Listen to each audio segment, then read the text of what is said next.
చెప్పాను కదా, వాడు కాదు, నా ప్రేమ్ కాదు. నేను ముందే చెప్పాను కదా, నాకిప్పుడు చాలా సంతోషంగా ఉంది. ఇన్స్పెక్టర్, మా అబ్బాయి 4 రోజుల నుంచి కనిపించడం లేదు. మీరు డెడ్ బాడీ అనగానే నేను చాలా భయపడ్డాను. కానీ ఇది నా కొడుకు బాడీ కాదు. ఇది మీ కొడుకు బాడీ కాదు, ఓకే. ఇతన్ని ముందెప్పుడైనా చూసారా?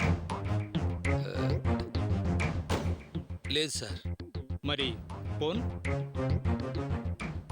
పోనీ మీకు తెలియని మీ అబ్బాయి ఫ్రెండా? లేదండి, నాకు తెలియని మా అబ్బాయి ఫ్రెండ్సే లేరు. అయితే మీ అబ్బాయి ఫోన్ పోగొట్టుకునైనా ఉండాలి, పోగొట్టుకుంటే ఇతనికి దొరికైనా ఉండాలి, లేదా అతని దగ్గర నుంచి ఇతను దొంగిలించైనా ఉండాలి. సరే రాజశేఖర్ గారు, మీ అబ్బాయి 4 రోజుల నుంచి కనిపించకుండా పోయారంటున్నారు కదా, మీరు పోలీస్ కంప్లైంట్ ఎందుకు ఇవ్వలేదు? అది కంప్లైంట్ ఇచ్చేంత పెద్ద విషయం కాదండి, చిన్న ఫ్యామిలీ మ్యాటరు. ఏదో కోపం వచ్చి ఇల్లు వదిలి వెళ్ళిపోయాడు, అందుకే కంప్లైంట్ ఇవ్వలేదు. It's all right. ఎప్పటికైనా కంప్లైంట్ ఇవ్వడం మంచిది. మీ ఏరియా పోలీస్ స్టేషన్లో కంప్లైంట్ ఇవ్వండి. వాళ్ళకు తారసపడితే మీకే మంచిది. అలాగే సార్. ఇక మీరు వెళ్ళొచ్చు. కంప్లైంట్ ఇవ్వటం మర్చిపోకండి.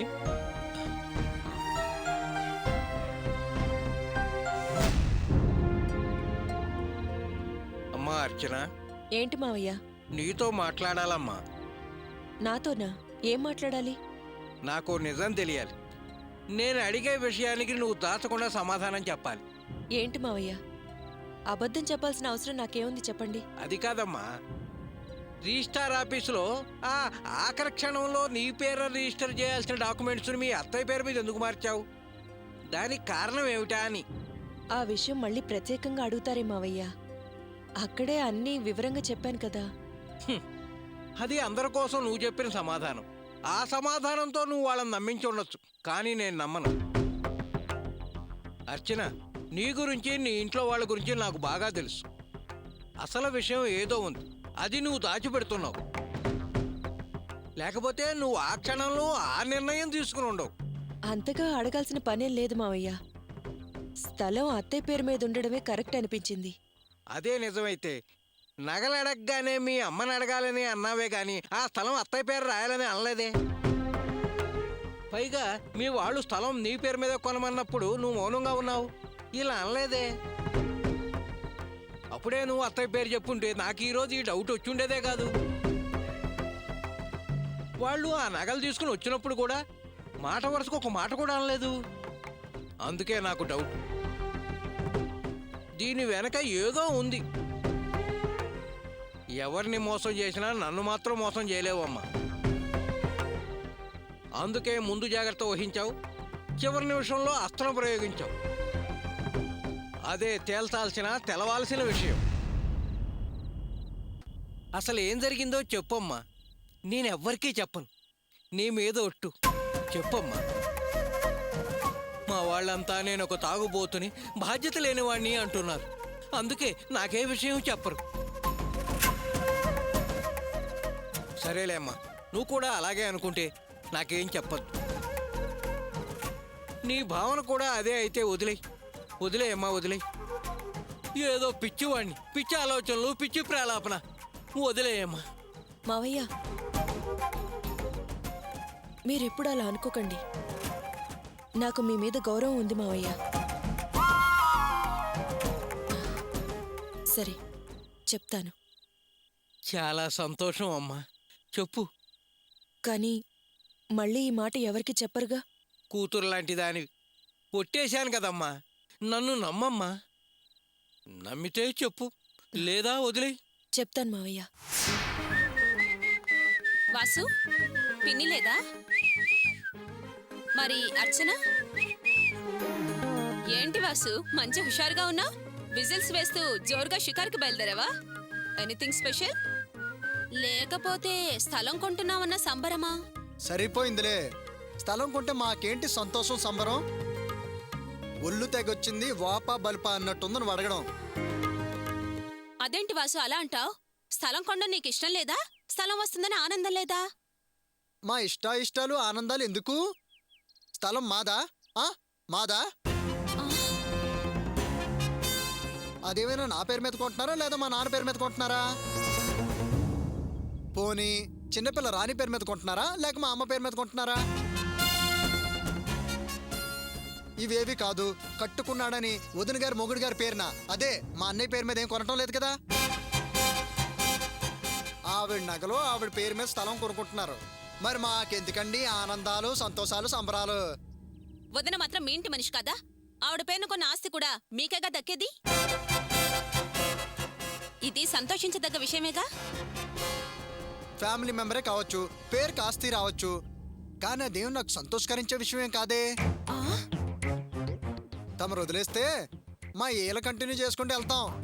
హ్మ్. దీన్నే ఏమంటారో తెలుసా? ఏడవలేక నవ్వటం అంటారు.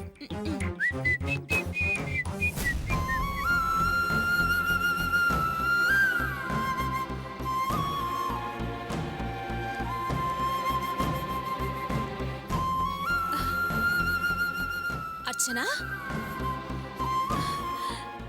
నువ్వెప్పుడొచ్చా? వాసు అన్న మాటలన్నీ విన్నావా? నీ పైన స్థలం కొనబోతున్నావని ఎలా మాట్లాడుతున్నాడో చూసావా? అతనేదో చిన్నపిల్లాళ్లే, తెలిసి తెలియని వయసు. ఆ మాటలను పట్టించుకోకర్చనా.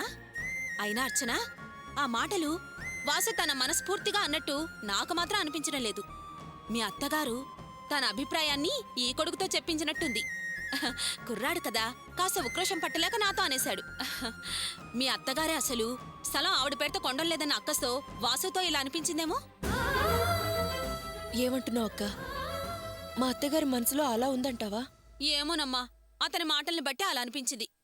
అందుకే నోరు జారాను. అయినా అర్చన, ఎవరి మనసులో ఏముందో ఎవరికి తెలుస్తుంది? ఆ భగవంతుడికి తప్ప.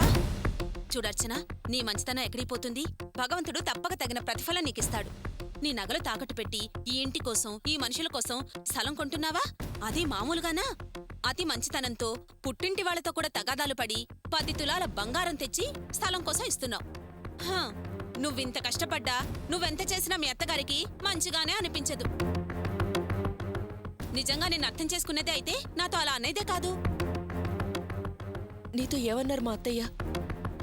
చెప్పక్క, ఏమన్నారు?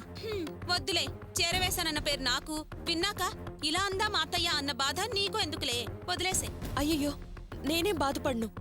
మీకు అపవాదు రానివ్వను. అసలు మీరు చెప్పినట్టే నేను చెప్పను. చెప్పక్క, మా అత్తయ్య ఏమందో చెప్పు. వద్దులే అర్చన, మీ మధ్య గొడవలు పెట్టిందాన్నవుతాను. ఆవిడే అనలేదు, నేనేం వినలేదు. అక్క, నువ్వన్నావనో నేను విన్నానో నేను చెప్పనుగాక చెప్పను. ఏ గొడవలు రాకుండా నేను చూసుకుంటాను, సరేనా? అక్క, చెప్పక్క. ఓకే అర్చన, బలవంతం చేస్తున్నావు కాబట్టి చెప్పక తప్పడం లేదు. తర్వాత తగదాలకు దిగి మధ్యలో నన్ను లాగి తిట్లు శాపనార్థాలు నాకు మిగల్చకే. ముందే మీ అత్తగారికి ఆ స్థలం నీ పేరున కొండం అస్సలిష్టం లేదు. అదొక్కటేనా అర్చన? ఆవిడ మనసులో మరో మాట కూడా దాగుంది. అది తెలిస్తే నువ్వస్సలు తట్టుకోలేవు. ఏమున్నా పర్వాలేదు, నేను తట్టుకుంటాను. అసలు అత్త ఏమన్నారు చెప్పక్క. నువ్వు పుట్టింట్లో పడిన గొడవ ఒట్టి నాటకమంట. ఆవిడ మెప్పు పొందడానికే నువ్వు అలా నటించావంట అర్చనా. అలా గొడవ పడి వచ్చినట్టు వస్తే ముందు ముందు నువ్వు పుట్టింటికెళ్ళి ఇదితే అదితే, ఆ కట్నం ఈ లాంఛనం అనే ఛాన్స్ లేకుండా చెయ్యాలనుకుని నువ్వేసిన ప్లాన్ అంట. ఈ మాయదారి డ్రామాలన్నీ మీ అమ్మ ఆడించిందంట. ఇలాంటి నాటకాలు ఎన్ని చూడలేదు అని మూతి 36 వంకలు తిప్పిందమ్మా మీ అత్త. అన్నీ తెలిసినా నేను అర్చనతో ఒక్క మాట అనను, బయటపడను అని అంది. ఎందుకో తెలుసా అర్చన? స్థలం నీ పేరున కొంటున్నారు కాబట్టి నీ దగ్గర మంచి పేరు కొట్టేయాలని నటిస్తోందంట. సమయం చూసి కాకా పట్టి నీ నెత్తిన బుట్ట కప్పేస్తుందంట అర్చన. అత్తింటికి ఆస్తి సమకూర్చాలని నువ్వు సతమతమయ్యావు. నీ అవస్థ అర్థం చేసుకోకుండా ఆవిడ ఇష్టానికే మాట్లాడుతోంది. అందుకే అన్నారు కలికాలం అని చెప్పి. ఆకలి నొప్పులు అని నువ్వేడుస్తుంటే అజీర్తి నొప్పులా అని వెక్కిరించినట్టుందమ్మా. మంచికి మంచితనానికి స్థానం కరువైపోయింది అర్చన. అయినా మీ అత్తయ్య మాటలు, ఆ వాసు మాటలు నువ్వేం పట్టించుకోకే. ఒకళ్ళదేమో గాలి తిరుగుళ్ళు, మరొకళ్ళదేమో గయ్యాళితనం. ఆ మాటల గురించి ఆలోచించి అనవసరంగా నీ మనసు పాడు చేసుకోకు, సరేనా? ఏదో నీ మంచితనం తెలిసిందని కాబట్టి నా కడుపులో దాచుకోలేక నీ చెవిన వేసేశాను. ఇదిగో అర్చన, స్థలం నీ పేరున రిజిస్టర్ చేయించుకునే విషయంలో జాగ్రత్త సుమా. అచ్చిక బుచ్చిక మాటలు చెప్పి మాయ చేసినా చేస్తారు. తర్వాత అనుకుని ఏం లాభం? మోసపోయాక మొహం వేలాడేయడం తప్ప. సరే అర్చన, నేను భాగ్యం పిన్ని కోసం వచ్చాను. సమయానికి ఆవిడలాగూ ఇంట్లో లేదు. అది ఒకందుకు మంచిదే అయ్యిందిలే. నాకు తోచిన మంచి విషయాలని నీకు చెప్పే అవకాశం వచ్చింది. నువ్వు మాత్రం జాగ్రత్తగా ఉండే. ఇదిగో అర్చన, నా మాట మాత్రం బయటకు రానీకు. సరే అర్చన, నేనొస్తాను. ఉంటాను.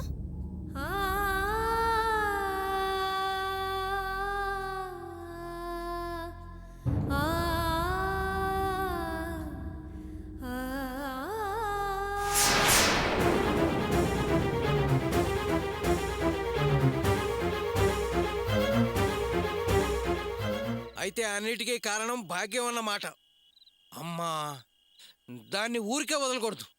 దాని పని చెప్తాను. ఇదిగో మావయ్య, నేను అందుకే చెప్పనన్నాను. మీరు అత్తయ్య మీద కోపం తెచ్చుకొని ఆవిడనేం అనకండి. అయినా అత్తయ్య కోరికలో కూడా న్యాయం ఉంది కదా మావయ్య.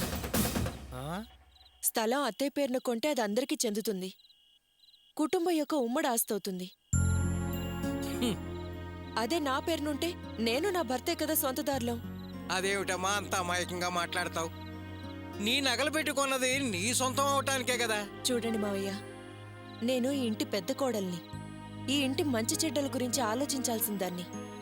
ఈ కుటుంబం నా కుటుంబం.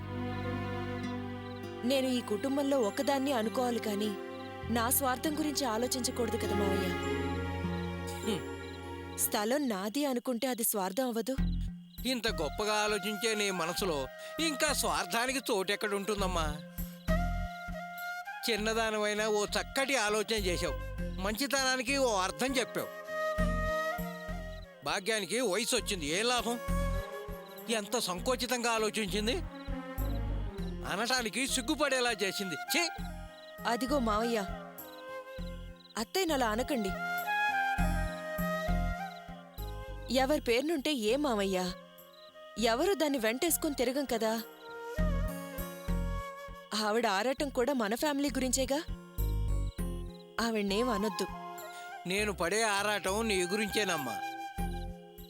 నువ్వేమో అత్తగారి మీద అంతులేని ప్రేమ చూపిస్తున్నావు. అది గోతులు తీస్తుంటే నువ్వేమో గీతా ప్రవచనాలు ఒలిస్తున్నావు. దీని బుద్ధి గడ్డే తిందనుకో. ఆ కవితకేమొచ్చింది? వీళ్ళిద్దరూ కలిసి గడ్డి మేయటమేనా? ఇదేదో వాగిందే అనుకో, అది రికార్డు చేయాలా? కల్చరు కామన్ సెన్స్ లేకపోతే సరి. పైగా వీళ్ళకి చదువులు ఉద్యోగాలు. ఆ కవిత నీ మనసు కష్టం కలిగించిందనే కదా ఆఖరి నిమిషంలో నువ్వు ఆ నిర్ణయం తీసుకున్నావు. దాన్ని అదే ఆ కవితని ఈ గుమ్మం తొక్కనివ్వకూడదు. ఇలాంటి నక్క బుద్ధులు ఉన్నవాళ్ళేనమ్మా పట్టణ సంసారంలో చిచ్చులు పెడతారు. చెబుతా, నాకెదురు పడాలి, దాన్ని దుమ్ము రేపుతా. మావయ్య, పోనీలేండి, ఆవిడ్నేం అనొద్దు. ఆవిడ చెప్పబట్టే కదా అత్తయ్య మనసులో మాట పైకి తెలిసింది. అది తెలియబట్టే కదా ఈ మంచి జరిగింది.